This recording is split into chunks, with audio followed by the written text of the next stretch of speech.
This is App Talks, and yes, it is always about how do you grow your app and what do you need to do. But at the end of the day, it comes down to conversations, it comes down to community, and that's where we have to take another look at marketing with people. And that's what you do, Freya. I'm so excited about this because I was reading about what you're doing, and it's like you're with community, truly. I mean, that's really where you're focused. But And Fine, is that the name of it? So what is it? Why is it And Fine? Fine is my last name. Okay. And I needed a cheap.com and Fine was available. So I took it, but it's great. I love it. And there's a DJ called And Me. So a lot of people think that I've stolen it from that, but no, it works. I thought it was like this positivity thing, it's like about marketing, and it's, and fine. It's like, it's going to be fine in our market, in our times. Well, I feel positive anyway, because just reading about you, I'm like, script, who needs a script? You're too exciting. I'll just explore you. Because first of all, it's great. Influencer marketing, community-driven marketing got sort of a bit of a bad name there because we thought we knew who the influencers are, and they're not the ones we think they are. And that's where you were focused from the very beginning. So thank you for focusing on what matters from the start. Oh, that's so nice. We really are obsessed with real people, real community, and being in the trenches with your user. There's so many, and there's a lot of amazing big brands that work with a lot of celebrities and million follower influencers, but really it's the real people that don't consider themselves an influencer. They're surprised when you contact them because you want to work with them. And they almost like, oh no, I don't work with brands. And that's my favorite. I'm like, no, but we don't want to work with you. Obviously, we have a commercial relationship with you and we want to support you, but we want you to be a brand representative for us. We want you to be part of our community, and we want you to just tell the truth on your experience. Because that's so important. I was reading the other day, and it blew the minds of agencies who were talking about it, but I think it was Unilever, may have been Unilever. They've just said, that's it. All the money, all the ad money, it's going to influencer marketing. And we're talking to people who are like, you'll use the detergent, right? Use the soap, eat the food. So it's real people. We're back to you. You must be having, it's ringing off the hook, right? People are knocking down the door. It's like, we want real people, and we'll come to Freya. She has real people. No, it's busy and it's great. And Unilever, I also saw that, and I just thought, wow, times are changing. That's valid. That's validation. And I'm really interested to see how they go about it, because there's so many. Come to you. I hope so. Give me a ring. Unilever, just a hint here. I would love that, but I'm interested to see how they go about it, because I think people are still so stuck in this. Go to an influencer marketing agency, find their roster, select the people. I mean, you scroll down some people's TikToks and Instagrams, and they're constantly promoting product, and it's laundry detergent, it's one laundry detergent, and then it's another one, and it's way too much. You constantly feel fed this, and they're getting paid, so it's really like they're kind of neutral, but they're kind of not. And then the other thing I've noticed, because I work in content as well, but in a different level, I'm talking to influencers, or I'm doing activations with them, or I'm doing them myself as one, and they're so busy promoting themselves that they can't possibly be listening. And that's the point. Influencers who are going to be influential are going to influence me because we are having some sort of conversation somewhere. I'm being heard. Yeah, my favorite influencers have 20,000 followers. There you go. And they have just no... human. Yeah, and they have mortal. You don't feel like they're trying to grow their account. Yeah. That you don't feel like they're putting the work into it. They're just taking you along with their lives. They're showing what they want, and they're putting in because they're getting back from their community. So we see this a lot in the pregnancy space, as people accidentally fall into becoming pregnancy influencers because they're so desperate of saying, like, this is my experience, and they want that validation. They want to hear from other mums or other women. And they post then again because they need more advice. And the feedback loop goes around, and then they become a trusted source. Exactly. And that's, for me, that's amazing. When someone becomes an overnight success, it's traditionally because they've had years with this little community and this small feedback loop. Because it hits the timing. And that's interesting in your own company. I'm looking at your background. I mean, it's fairly modest, and you're fairly modest for working with influencers. You're not going to come in here. I mean, I've seen them at the shows, not naming names, but it's like, it's that TikTok dancing thing. that is like, for me, a lot of effort, but not a lot of substance, let's put it that way. This is different with you. I'm getting a different vibe.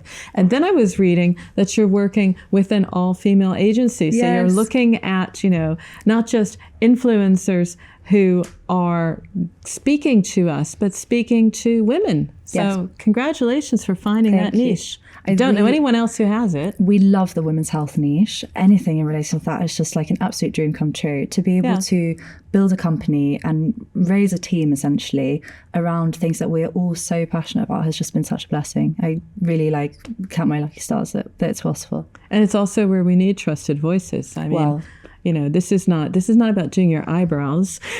This is about what matters. I always say, we're not selling lipstick.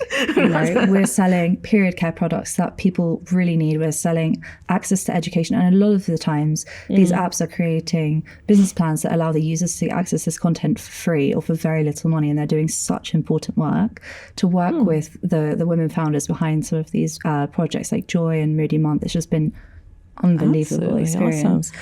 So you're actually helping the companies in a sense as well, because it's not just about the sales, it's also about them being a trusted name. Yeah, and I'm really pro AI in a lot of facets of the business, but we would never touch anything to do with AI in the creative space or even in the editing space, because I just truly believe that, especially, I think it comes from a place of working in kind of health and wellness in the medical space with women's health, is you need that trust. But actually, they, in my opinion, are going to be so forward thinking, because everyone is going to need that trust. That's going to be so critical in the space. We can't pay for that.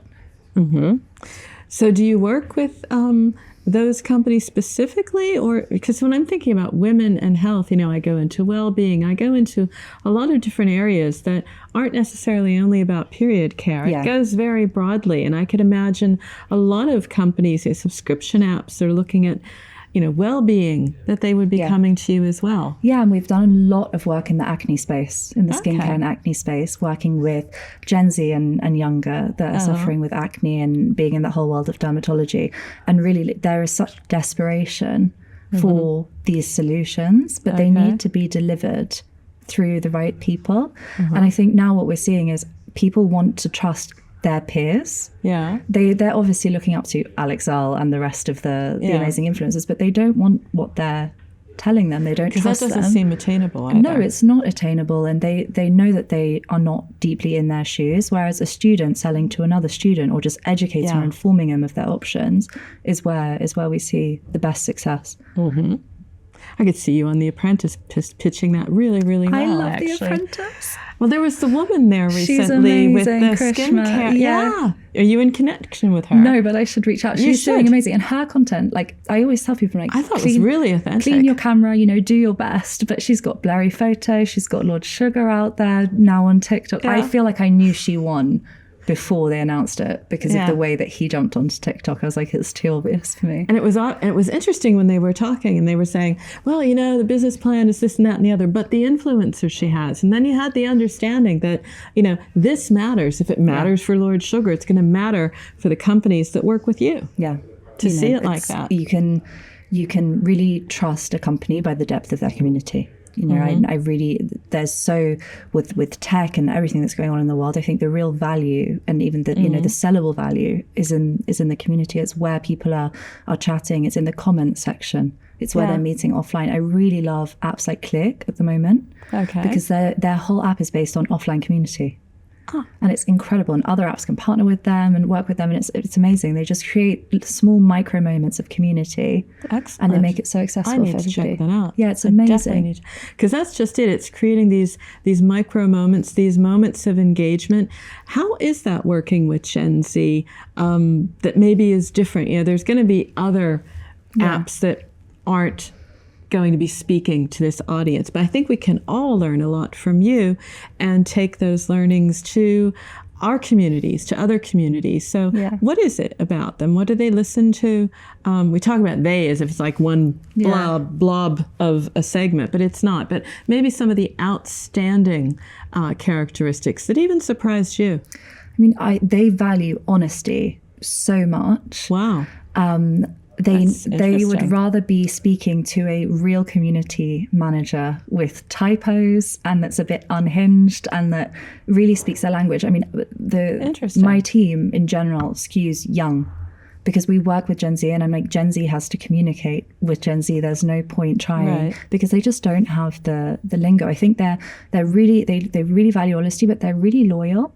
And I think that's something that people miss about Gen Z is everyone thinks that I remember hearing that they're not. They're brand loyalty. No, I think when they really come here and do that and go on today. When they really find a platform or someone that they really think speaks to them, they stay. Yeah, they stay. But you have to work so hard for that. I think exponentially harder than anything that we've seen before.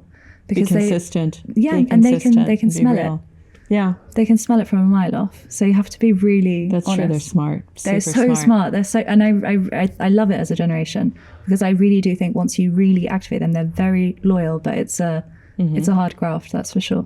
How are you working with apps? I mean, we're here at Business of Apps, so you're here for a reason.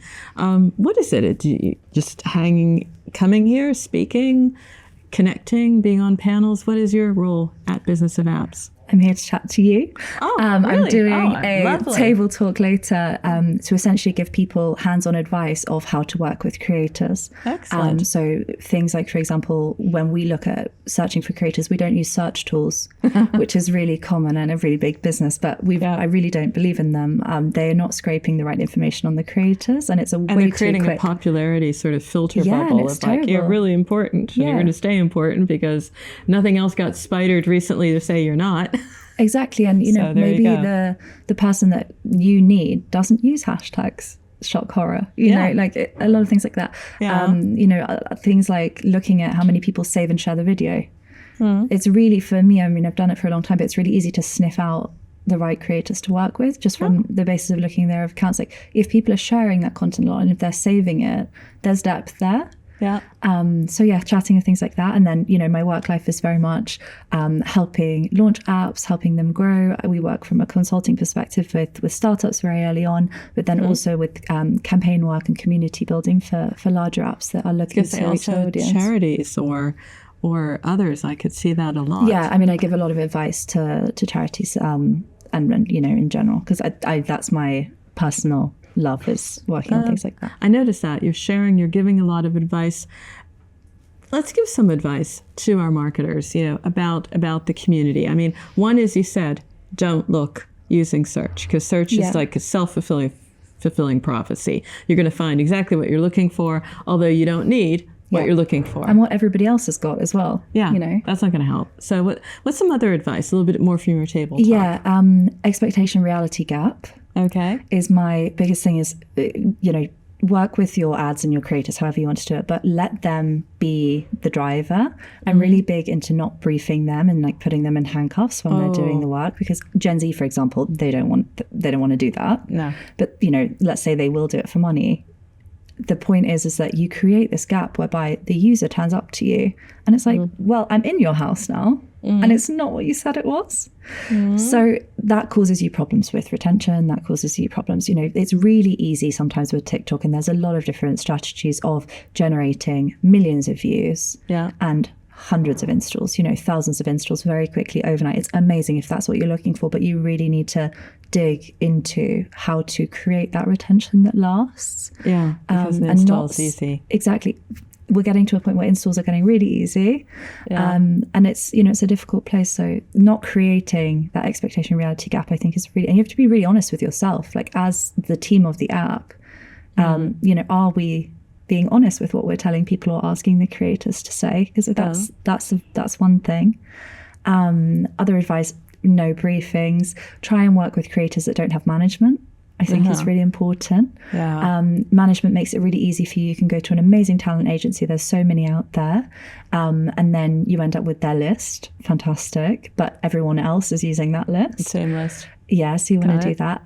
Diversity, I think, is really important, especially to Gen Z. And that comes in a variety of different shapes and sizes. Okay. But finding who your users are and then accurately representing that. And creating some sort of user feedback loop. An engine that you can get. It really varies on the app, but how can you get people to talk about your app online for free? Like, how can you make them so passionately Usually I do because it was a good experience, which is what it is here with you now, actually, Freya. A good experience.